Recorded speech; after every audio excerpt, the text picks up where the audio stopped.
नमस्कार, स्वागत है आप सभी का ग्रैंड न्यूज नेटवर्क में और मैं हूं आपके साथ सीमा। चलिए अब एक नजर डाल लेते हैं आज के बुलेटिन की खास खबरों की ओर। खबरों में आगे बढ़ने से पहले एक नजर आज की हेडलाइंस पर।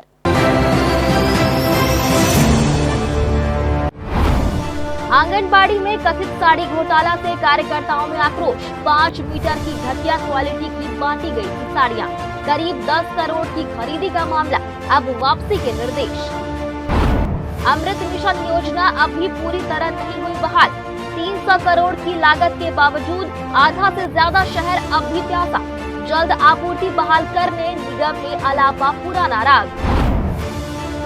फर्जी राशन कार्ड धारकों के खिलाफ सख्त कार्रवाई का दावा।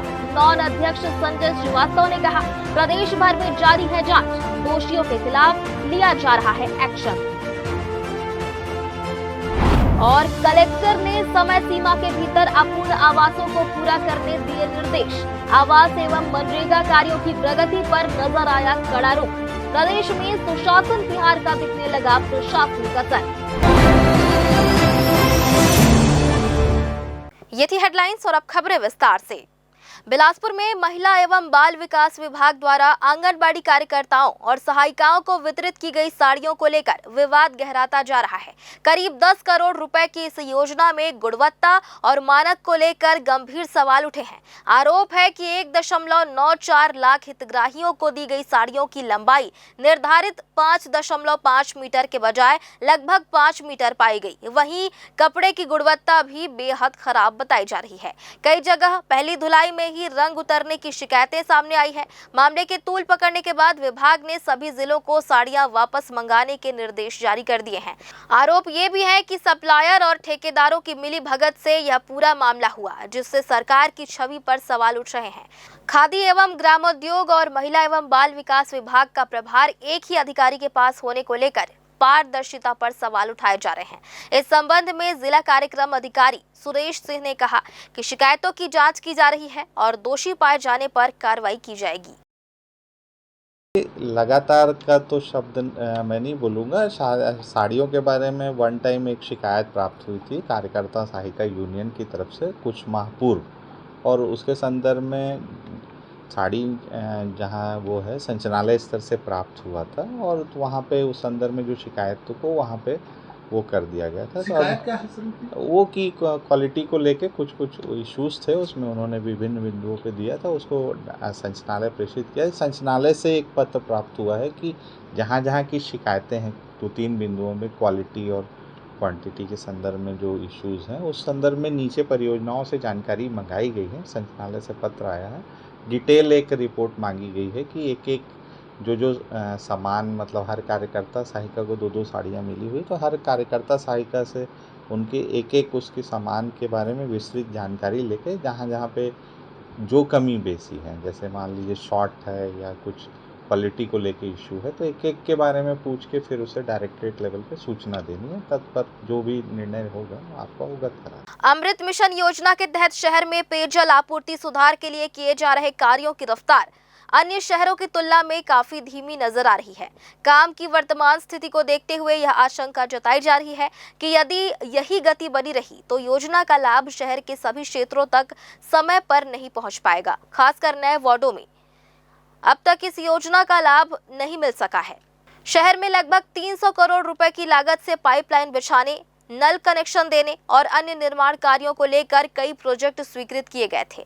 इनमें से अधिकांश कार्य जैसे पाइपलाइन बिछाना और टंकी का निर्माण लगभग पूरा हो चुका है, लेकिन इसके बावजूद कई क्षेत्रों में जल आपूर्ति की सुविधा शुरू नहीं हो पाई है। सबसे अधिक समस्या नगर निगम के नए परिसीमन के बाद जुड़े वार्डों में देखने को मिल रही है, जहां आज भी लोग इस योजना के लाभ से वंचित हैं। इन क्षेत्रों में ना तो पाइपलाइन का विस्तार पूरी तरह हो पाया है और ना ही घर घर नल कनेक्शन की सुविधा उपलब्ध हो सकी है, जिससे स्थानीय नागरिकों में असंतोष बढ़ रहा है।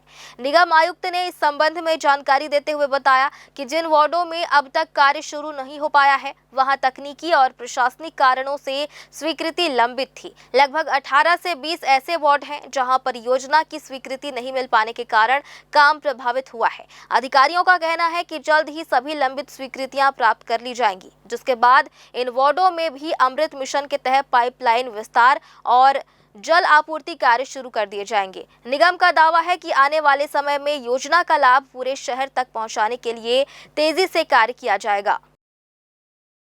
अमृत 1.0 में बिलासपुर नगर निगम को सिलेक्शन किया गया था। इसमें अमृत मिशन 1 में जो हमारे पूरे प्रोजेक्ट थे, लगभग 300 करोड़ के प्रोजेक्ट थे। पाइपलाइन का था, टंकी निर्माण का था, नल कनेक्शन का था, ठीक है, वाटर मीटर का था। तो फर्स्ट फेज के पूरे काम हो चुके हैं। उसमें हमारे जो भी नगर निगम के नए क्षेत्र जुड़े हैं, 18 से 20 वार्ड जुड़े हैं, उसमें हम लोग अमृत मिशन का पाइपलाइन अभी नहीं बिछा पाए हैं। तो इसके लिए हम टिपलिंग फाइनेंस से काम चल रहा है। टिपलिंग फाइनेंस में हमारा जैसे स्वीकृत होता है और ऑनगोइंग वर्क का भी हो रहा है, तो हम लोग प्रयास करेंगे कि उसको भी अमृत मिशन से कनेक्ट। गर्मी की शुरुआत के साथ ही बिलासपुर नगर निगम सीमा क्षेत्र में पानी की समस्या बढ़ने लगी है। व्यापारिक इलाकों से लेकर विभिन्न वार्डों तक जल संकट की शिकायतें सामने आ रही है। व्यापार विहार सहित कई क्षेत्रों में लोगों को पर्याप्त पानी नहीं मिल पा रहा, जिससे नागरिकों की परेशानी बढ़ गई है। नगर निगम प्रशासन का कहना है कि तेज गर्मी के कारण भूजल स्तर तेजी से नीचे जा रहा है, जिससे पानी सप्लाई प्रभावित हो रही है। शुरुआती दौर में ही व्यवस्था कमजोर पड़ती नजर आ रही है। हालांकि निगम ने राहत के लिए वैकल्पिक कदम उठाने शुरू कर दिए हैं। जिन इलाकों में पानी की समस्या ज्यादा है, वहां पानी के टैंकर भेजे जा रहे हैं ताकि लोगों को पेयजल उपलब्ध कराया जा सके। इसके अलावा कई स्थानों पर सिंटेक्स की पानी टंकियां भी लगाई गई है, जहां से स्थानीय लोगों को पानी उपलब्ध कराया जा रहा है। नगर निगम अधिकारियों का दावा है कि अमृत मिशन की पाइपलाइन और अन्य जल योजनाओं पर तेजी से काम किया जा रहा है। इन योजनाओं के पूरा होने के बाद अगले साल शहर में पानी की समस्या काफी हद तक खत्म होने की उम्मीद जताई जा रही है। फिलहाल गर्मी बढ़ने के साथ जल संकट नगरवासियों के लिए बड़ी चुनौती बन गया है। देखिए, सभी जोन में जोनवार जो है, जिस जोन में जैसा 8 नंबर से हम चालू करते हैं, तो वो जोन कमिश्नर के साथ हमारे जितने पार्षद उस जोन में के संबंधित हैं, सारे पार्षद, कांग्रेस और भाजपा के सभी पार्षद और इंजीनियर वगैरह और संबंधित विभाग के अधिकारी को साथ एक बैठक हर जोन में करने का हमने तय किया है, ताकि जोन कमिश्नर और अधिकारियों के साथ हमारा पार्षदों का भी सामंजस्य बना रहे। क्योंकि पार्षदों को शिकायत रहता है कि हमारे सुनते नहीं हैं और अधिकारी हमारा फ़ोन नहीं उठाते या फिर जोन कमिश्नर हमारे फ़ोन नहीं उठाते हैं। तो जो इन लोगों की दूरी जो है अधिकारी, कमिश्नर और हमारे पार्षदों का, उसको दूर करने के लिए और समय सीमा में जो भी पार्षद जो भी शिकायत करते हैं उस शिकायत को दर्ज करके और उसको निराकरण करने का हिदायत देने के लिए ये बैठक रखा गया, ताकि पार्षद और अधिकारियों के बीच में सामंजस्य बना रहे। शहर में इस वर्ष गर्मी ने अप्रैल के मध्य में ही तीखे तेवर दिखाने शुरू कर दिए हैं। अधिकतम तापमान 42.8 डिग्री सेल्सियस तक पहुंच गया है, जिससे जनजीवन प्रभावित होने लगा है।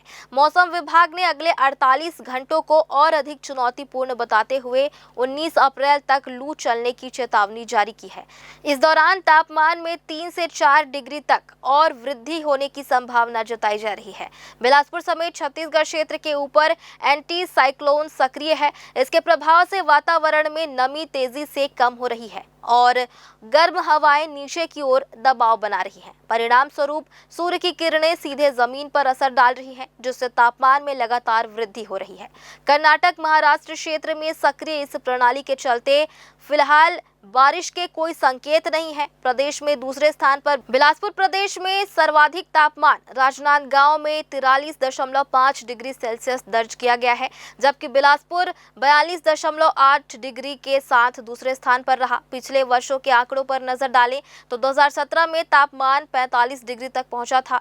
तेज गर्मी और लू को देखते हुए स्वास्थ्य विशेषज्ञों ने नागरिकों को सतर्क रहने की सलाह दी है। दोपहर 12 से 3 बजे के बीच अनावश्यक बाहर निकलने से बचें। पर्याप्त मात्रा में पानी पिएं, ORS, लस्सी या नींबू पानी का सेवन करें तथा हल्के सूती कपड़े पहनने की सलाह दी गई है। लू लगने के लक्षण दिखने पर तुरंत ठंडा पानी देने और नजदीकी स्वास्थ्य केंद्र में उपचार कराने की अपील की गई है। प्रशासन ने भी स्थिति पर नजर बनाए रखते हुए आवश्यक व्यवस्थाएं सुनिश्चित करने के निर्देश दिए हैं। सबसे पहले पानी का व्यवस्था करना चाहिए शासन को, पेयजल का जगह जगह, और गर्मी से बचाव के लिए लोगों को स्कार्फ, टोपी, ये अपने ज़रूरी सामान लेकर चलना चाहिए, पानी बाटल। और अभी जो मौसम विभाग के अनुसार पिछले साल से इस साल ज़्यादा गर्मी पड़ेगा, ऐसा बताया गया है। बहुत ज़्यादा है मैडम, बहुत ज़्यादा जी, पिछले साल से बहुत ज़्यादा है। क्या लगता है और बढ़ सकते हैं? जी, जी, बिल्कुल बढ़ेगा, क्योंकि इतना पेड़ पौधा कट रहा है, लग नहीं रहा है तो बढ़ना ही बढ़ना है, वो तो स्वाभाविक है।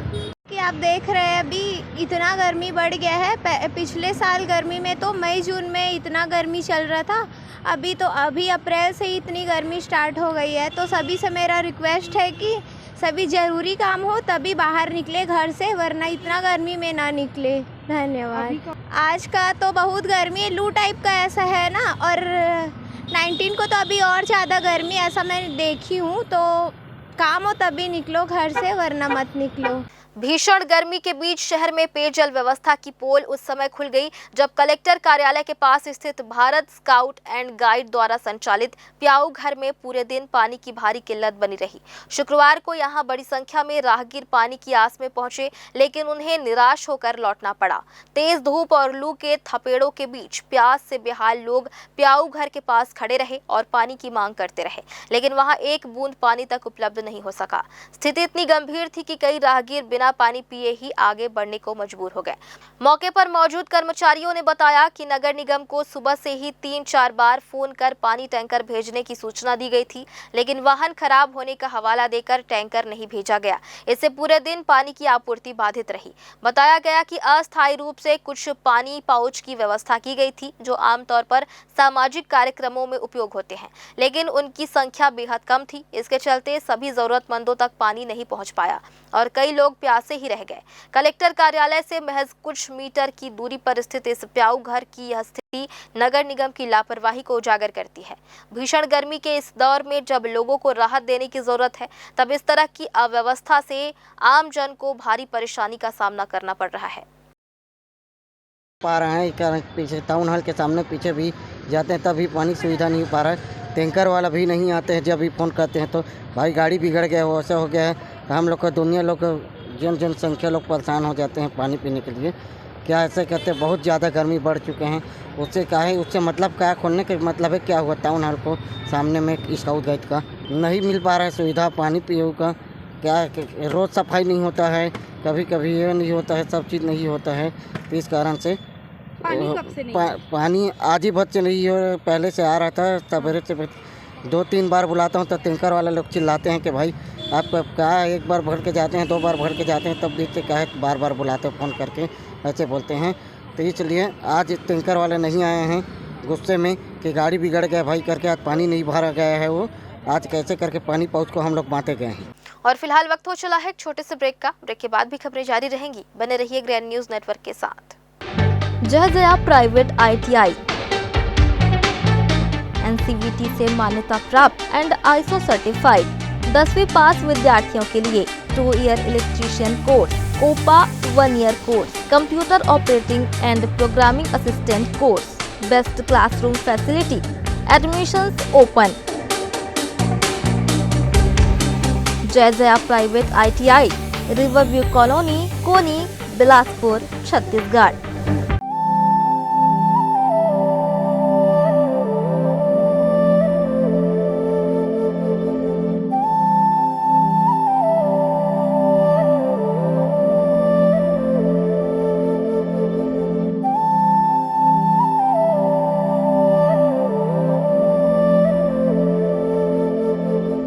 ब्रेक के बाद आप सभी का स्वागत है। बिलासपुर दौरे पर पहुंचे नागरिक आपूर्ति निगम के अध्यक्ष संजय श्रीवास्तव ने मीडिया से बातचीत में फर्जी राशन कार्ड और राशन की कालाबाजारी पर बड़ा बयान दिया है। संजय श्रीवास्तव ने कहा कि प्रदेश और जिले में फर्जी राशन कार्ड धारियों की पहचान के लिए समय समय पर सख्त जांच अभियान चलाया जाता है। जांच में दोषी पाए जाने वाले लोगों पर कार्रवाई भी की जाती है। उन्होंने बताया कि कुछ लोग राशन लेकर उसे बाजार में बेच देते हैं, लेकिन ऐसे मामलों पर लगातार निगरानी रखी जा रही है। उन्होंने स्पष्ट कहा कि अधिकारियों को सख्त निर्देश दिए गए हैं कि इस तरह की गड़बड़ियों पर तुरंत कार्रवाई हो और पात्र हितग्राहियों को ही राशन का लाभ मिले। वहीं उन्होंने कांग्रेस पर भी तीखा हमला बोलते हुए आरोप लगाया कि कांग्रेस के कार्यकाल में घोटाले और अनियमितताएं हुई हैं। उन्होंने कहा कि जिनके नेता खुद आरोपों में घिरे हैं, उन्हें सवाल उठाने से पहले आत्ममंथन करना चाहिए। समय समय पर राशन कार्ड की कितनी उपयुक्तता है, वो सही है गलत है, इसकी समीक्षा होती है, इसकी जांच होती है, और जो फर्जी राशन कार्ड पाए जाते हैं उसके नाम काटे जाते हैं। आज बाजार में भी जिस तरह से चावल बेचे जा रहे हैं, कहीं ना कहीं सरकार की भी इसमें बदनामी हो रही है, विपक्ष सरकार को घेर रहा है इस मुद्दे में। देखिए, जो चावल पहुंचता है वो देखिए लोगों की बजाय बाजार में पहुंच प्रत्येक रहा है। जो नागरिक है, जो एलिजिबल है, विशेष रूप से जो बीपीएल परिवार के लोग हैं, जो अंत्योदय परिवार के लोग हैं, उन तक राशन पहुंचना चाहिए, चावल पहुंचना चाहिए, अन्य सामग्री पहुंचना चाहिए। ये हमारी सरकार की प्रतिबद्धता है, समाज की हमारी प्राथमिकता है। लेकिन कुछ इस तरह के कृत्य होते हैं, इस बात को मैं स्वीकार करता हूँ, लेकिन इसकी लगातार मॉनिटरिंग हो रही है, जांच हो रही है, ताकि इस तरह की चीज़ें ना हो। लगातार इस पे काम कर रहे हैं, क्योंकि प्रत्येक महीने चावल जाना है, राशन दुकानों में जाना है, वहाँ से हितग्राहियों को जाना है। ये भी कुछ जानकारी आती, कुछ हितग्राही लोग ही सरेंडर कर देते हैं, दूसरे प्रकार की बातें भी आती हैं। तो इस पर सब पर स्पष्ट निर्देश दिया गया है। और जहाँ तक कांग्रेस का सवाल है, देखिए, जो लोग शराब में पैसा कमाना चाहते हैं, पैरेलल दुकान चला के, जो डीएमएफ फंड में घोटाला करते हैं, जिनके अधिकारी जेल की सलाखों के पीछे हैं, जिनके नेता सलाखों के पीछे हैं, वो उस पर क्या जवाब देंगे, क्या सवाल करेंगे? तो मुझे लगता है चोरी ऊपर से सीना चोरी ठीक नहीं है, लेकिन हम अपनी व्यवस्था को दुरुस्त करेंगे, शासन इसके लिए सक्रिय है। जिले में संचालित आवास एवं मनरेगा कार्यों की प्रगति को लेकर कलेक्टर संजय अग्रवाल ने सख्त रुख अपनाया है। उन्होंने अधिकारियों को स्पष्ट निर्देश दिए हैं कि लंबित आवासों को तय समय सीमा में पूर्ण किया जाए। कलेक्टर ने 30 अप्रैल तक सभी अपूर्ण आवासों को पूरा करने पर विशेष जोर दिया है, ताकि हितग्राहियों को जल्द से जल्द लाभ मिल सके। जिला पंचायत सीईओ संदीप अग्रवाल ने जानकारी देते हुए बताया कि प्रधानमंत्री आवास योजना के अंतर्गत अपूर्ण आवासों को निर्धारित समय में पूर्ण करने के निर्देश दिए गए हैं। इसके लिए लगातार बैठकें आयोजित कर कार्यों की समीक्षा की जा रही है और संबंधित अधिकारियों को जिम्मेदारी के साथ काम पूरा करने को कहा गया है। उन्होंने बताया कि जो मकान अंतिम चरण में पहुंच चुके हैं, उन्हें इसी माह तक पूर्ण करने के निर्देश दिए गए हैं। वहीं जिन आवासों का कार्य अभी शेष है, उन्हें जून माह तक हर हाल में पूरा करने की समय सीमा तय की गई है। प्रशासन का प्रयास है कि किसी भी स्तर पर देरी ना हो और सभी कार्य समय पर पूर्ण हो जाए। अधिकारियों का कहना है कि वर्तमान मौसम में निर्माण कार्य तेजी से किए जा सकते हैं। इसे देखते हुए जागरूकता अभियान भी चलाया जा रहा है और लगातार क्षेत्र भ्रमण कर हितग्राहियों को समय सीमा के भीतर कार्य पूर्ण करने के लिए प्रेरित किया जा रहा है। पीएम आवास योजना ग्रामीण के अंतर्गत में बिलासपुर जिला शुरू से अव्वल रहा है। पिछले साल भी हमने पूरे प्रदेश में हाईएस्ट मकान निर्माण किया है और चूँकि लक्ष्य भी हमारा बहुत ज़्यादा है, तो हमने बैठक के लिए लगातार ले रहे हैं, फील्ड दौरा भी कर रहे हैं और कलेक्टर साहब के अध्यक्षता में मीटिंग हुई थी। इसके अंतर्गत हमने ये कहा है कि जो भी मकान हमारे जो रूफ कास्ट में आ चुके हैं, रूफ लेवल पर आ चुके हैं, उन सारे मकानों को इस माह तक पूर्ण किया जाना है और जो मकान अभी प्लिंथ या उसके ऊपर है, उनको जून 30 तक पूरा किया जाना है। इसके अनुरूप हम लगातार कार्रवाई कर रहे हैं, लगातार दौरा भी कर रहे हैं, गाँव में लोगों से मिल भी रहे हैं और हमारे शिविर के माध्यम से लोग मोटिवेट कर रहे हैं कि अपने कामों को पूरा करें, क्योंकि अभी ड्राई मौसम है, काम करने का अच्छा समय है। तो लोगों से मैं निवेदन करना चाहूँगा कि वो इस समय का फ़ायदा उठाते हुए अपना काम को शीघ्र पूर्ण करें, उनकी राशि उनको तत्काल प्राप्त हो जाएगी। अभी 30 अप्रैल का लक्ष्य हमने रखा हुआ है, वो हमने 4500 मकान का लक्ष्य रखा है इस माह पूर्ण करने का और 30 जून तक हमारे जो मकान बचे हुए हैं लगभग 22,000, उनको पूरा करने का लक्ष्य रखा है हमने। जिले में आम जनता की समस्याओं के त्वरित समाधान के उद्देश्य से सुशासन तिहार का शुभारंभ हो गया है। इस अभियान के तहत प्रथम चरण में प्रशासन ने विभिन्न विभागों में लंबित आवेदनों और शिकायतों के निराकरण के लिए विशेष कार्य योजना तैयार की है। अभियान के प्रथम चरण में लोगों की समस्याओं को प्राथमिकता के आधार पर तेजी से हल करने पर जोर दिया जा रहा है। इस दौरान प्रधानमंत्री आवास योजना, बिजली संबंधी शिकायतें, हैंडपंप खराबी, जल आपूर्ति से जुड़ी समस्याएं सहित अन्य विभागों के लंबित प्रकरणों का निराकरण किया जाएगा। प्रशासन का प्रयास है कि अधिक से अधिक मामलों का त्वरित और प्रभावी समाधान सुनिश्चित किया जाए ताकि लोगों को राहत मिल सके। जिला पंचायत सीईओ संदीप अग्रवाल ने बताया कि निर्देश दिए गए हैं कि सभी विभाग 30 अप्रैल तक लंबित मामलों का निराकरण कर ले। इसके लिए विभागीय स्तर पर लगातार समीक्षा भी की जा रही है ताकि किसी भी प्रकार की लापरवाही ना हो और तय समय सीमा में कार्य पूर्ण हो सके। अभियान के अगले चरण में 1 मई 11 जून तक गांव-गांव में शिविरों का आयोजन किया जाएगा। इन शिविरों के माध्यम से नई शिकायतों और आवेदनों का मौके पर ही निराकरण किया जाएगा, जिससे ग्रामीण क्षेत्रों में भी सुशासन का लाभ सीधे लोगों तक पहुंच सके। सुशासन तिहार 2026 प्रारंभ हो गया है। इसके अंतर्गत में प्रथम चरण में 15 अप्रैल से लेकर 30 अप्रैल तक सभी विभागों को अपने अपने विभाग में लंबित आवेदनों का निराकरण किया जाना है। खासतौर पर इसमें ऐसे आवेदन जो कि हितग्राही मूलक हैं, चाहे वो पीएम आवास के हों, मनरेगा के हों, पेंशन के हों, बिजली संबंधी शिकायतें हों, पेयजल संबंधी शिकायतें हों, हैंडपंप सुधार संबंधी शिकायतें हों, इन सबको ध्यान देते हुए विभागों को सभी आवेदनों को इस 30 अप्रैल तक निराकरण किया जाना है। उसके पश्चात 1 मई से लेकर 10 जून तक हम गांव-गांव शिविर करेंगे, गांव में भी, अर्बन बॉडी में भी। तो शिविर के माध्यम से जो आवेदन निराकरण किया गया है जानकारी दी जाएगी।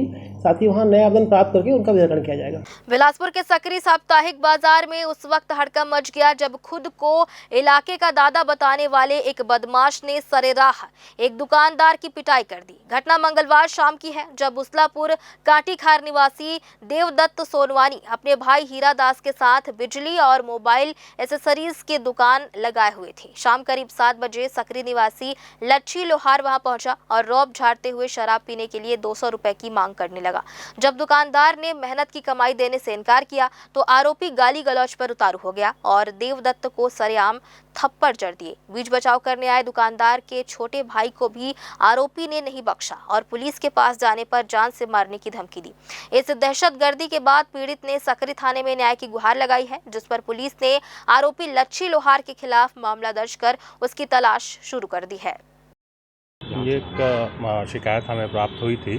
एक सकरी क्षेत्र का व्यक्ति है लच्छी लोहार, वो शराब के नशे में ही एक दुकान में जाकर दुकान वाले से हुज्जतबाजी कर रहा था और शराब पीने के लिए पैसे मांग रहा था। नहीं देने पर उसके साथ मारपीट किया है। उसकी रिपोर्ट पर जो है FIR दर्ज कर ली गई है और आरोपी की तलाश की जा रही है। बिलासपुर में डॉक्टर भीमराव अंबेडकर जयंती के अवसर पर भारतीय जनता पार्टी कार्यालय में एक भव्य संगोष्ठी का आयोजन किया गया। कार्यक्रम में बड़ी संख्या में कार्यकर्ता और नागरिक मौजूद रहे। इस खास मौके पर मुख्य अतिथि के रूप में कैबिनेट मंत्री, दर्जा प्राप्त नागरिक आपूर्ति निगम के अध्यक्ष संजय श्रीवास्तव शामिल हुए। उन्होंने अपने संबोधन में डॉक्टर भीमराव अंबेडकर के विचारों और योगदान को याद किया। संजय श्रीवास्तव ने कहा कि आज देश की 140 करोड़ जनता अपने अधिकारों के प्रति जागरूक होकर भारत को नई ऊंचाइयों की ओर ले जा रही है। उन्होंने बताया कि बाबा साहेब का पूरा जीवन सामाजिक न्याय, समानता और अधिकारों की लड़ाई को समर्पित रहा। उन्होंने ये भी कहा कि बाबा साहेब विश्व के सबसे बड़े संविधान के निर्माण में प्रारूप समिति के अध्यक्ष रहे और उनके विचार आज भी देश को दिशा दे रहे हैं। कार्यक्रम में वक्ताओं ने अंबेडकर जी के आदर्शों को अपनाने और समाज में समानता स्थापित करने का संकल्प लिया। यह संगोष्ठी प्रेरणा, जागरूकता और संकल्प का संदेश देने वाला आयोजन रहा। देखिए, डॉक्टर भीमराव अंबेडकर जी, आज हम सब करीब 140 करोड़ जो भारतीय अपने अधिकार के साथ अपने जीवन को आगे बढ़ा रहे हैं, ये देन जो है डॉक्टर भीमराव अंबेडकर की है। भारत रत्न डॉक्टर भीमराव अंबेडकर जो कि सामाजिक न्याय के प्रतीक थे और एक समानता के पक्षधर थे, और हम सब जानते हैं कि संविधान के निर्माता भी वो रहे हैं। सबसे बड़ा संविधान, जो दुनिया के अंदर में सबसे बड़ा संविधान, उस प्रारूप समिति के अध्यक्ष थे। मुझे लगता है कि जिस तरीके से इस देश के अंदर में सैकड़ों वर्ष पहले जब डॉक्टर भीमराव अंबेडकर जी ने 1891 में जब उनका जन्म हुआ था, उस समय सामाजिक संघर्ष, छुआछूत, भेदभाव, तमाम प्रकार की जो बीमारियां व्याप्त थीं, उसको दूर करने को संघर्ष जो किया डॉक्टर भीमराव अंबेडकर जी ने किया, और वो एक समानता के पक्ष थे। ऐसे डॉक्टर भीमराव अंबेडकर जिन्होंने हम सबको, इस देश को समानता के अधिकार के लिए, जो मुझे लगता है कि आज माननीय मोदी जी की सरकार जो जिन उद्देश्य के साथ में काम कर रही है कि सबके साथ सबका व्यवहार होना चाहिए, एक रूपता होनी चाहिए, यही डॉक्टर भीमराव अंबेडकर जी की कल्पना थी, यही पंडित दीनदयाल उपाध्याय जी के अंत्योदय की कल्पना थी। ऐसे भीमराव अंबेडकर जी की जयंती, जिनको भारत रत्न भी भारतीय जनता पार्टी की सरकार जब थी उस समय दिया गया, कांग्रेस ने कभी नहीं दिया। डॉक्टर भीमराव अंबेडकर के जीवन में तमाम प्रकार की बाधाएं उत्पन्न करने का काम कांग्रेस ने किया। मुझे लगता है कि ऐसे व्यक्तित्व का, ऐसे व्यक्ति का सम्मान निश्चित तौर पे होना चाहिए और हर एक घर तक, हर एक व्यक्ति तक ये संदेश जाना चाहिए कि किन विपरीत परिस्थितियों में डॉक्टर भीमराव अंबेडकर जी ने संघर्ष करके इस देश को एक ऐसा संविधान दिया है जो आज दुनिया का सबसे बड़ा लोकतंत्र स्थापित हुआ है। ऐसे भीमराव अंबेडकर जी की आज संगोष्ठी इस बिलासपुर में, पूरे प्रदेश के अंदर में, देश के अंदर में इसका आयोजन हो रहा है, और आज उसी कड़ी में बिलासपुर जिले में आज इस विचार गोष्ठी का कार्यक्रम है, उसी में सम्मिलित होना। और फिलहाल आज के इस बुलेटिन में बस इतना ही। अगले बुलेटिन में फिर होगी आपसे मुलाकात। तब तक के लिए मुझे और मेरी पूरी टीम को दीजिए इजाजत। नमस्कार।